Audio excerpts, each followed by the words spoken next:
নমস্কার বন্ধুরা, চলে আসলাম আজকে নতুন একটা রেসিপি নিয়ে। আজকে তৈরি করব খাসির মাংসের ঝোল, আর করব চিংড়ি মাছ দিয়ে আলু পটলের তরকারি, আর থাকবে সাথে থাকবে চর্বির বড়া।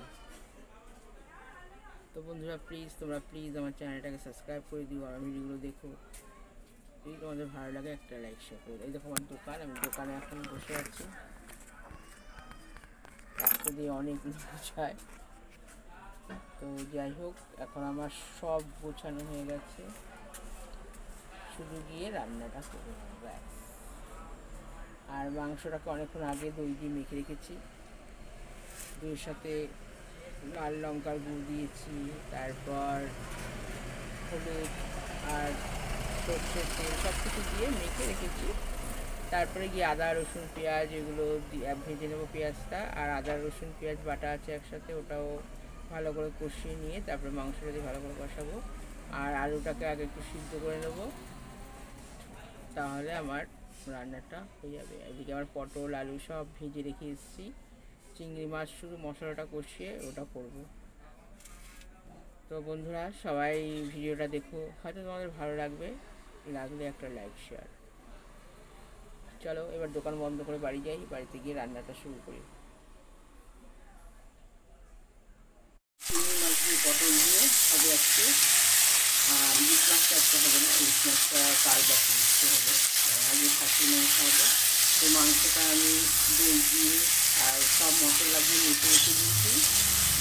আর এখন আগে আলুটা একটু সামান্য ভেজে নেবো, তারপর ওখানে আমি আদা রসুন পেঁয়াজ আর পেঁয়াজটা ভাজবো, একটু পেঁয়াজ ভেজে নেবো।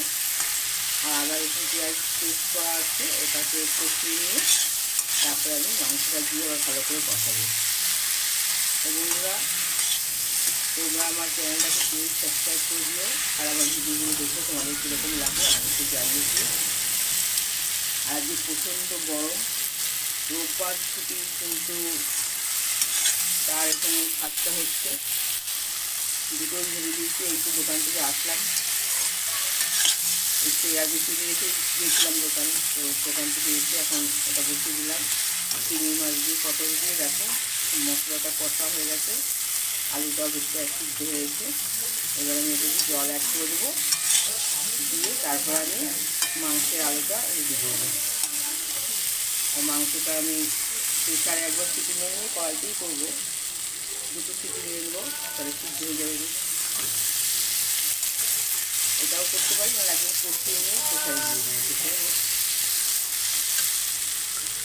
এবার জলটা অ্যাড করে দিই, খুব বেশি জল দেবো না, মাখা মাখা হবে।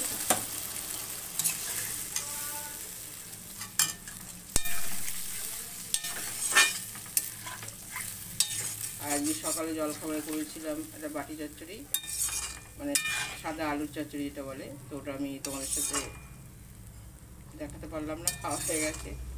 ওটা করে রেখে আমি দোকানে চলে গেছিলাম মাংসটা মেখে রেখে।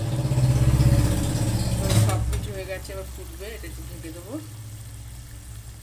এবার মাংসটার জন্য সব রেডি করি। এই দেখো আমার খাসির মাংসের ঝোল বসে গেছে, দেখো কত সুন্দর কালার।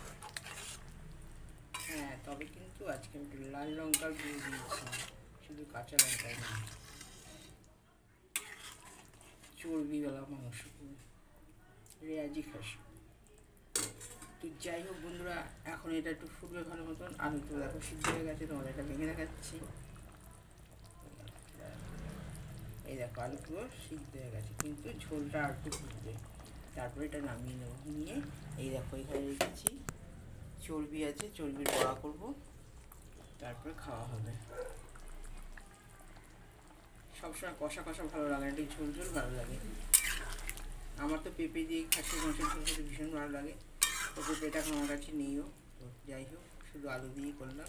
আর একটু খুব ভালো করে ফুটবে, তারপরে নামিয়ে নেব।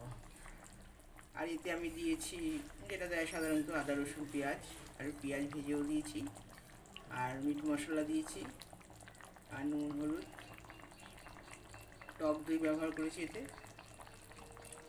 টক দই দিয়ে এটা অনেকক্ষণ আগে আমি মিশিয়ে রেখেছিলাম, তারপরে আমি রান্নাটা করলাম।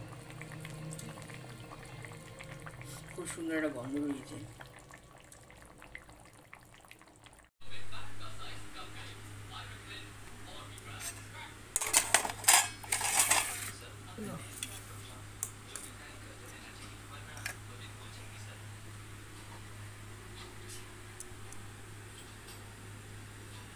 তাই না, এটা তোমার ধরো। আলু পটলের তরকারিটা ভালো হয়েছে, দেখতে তো ভালো হয়েছে, খেতে নিশ্চয়ই ভালোই হবে।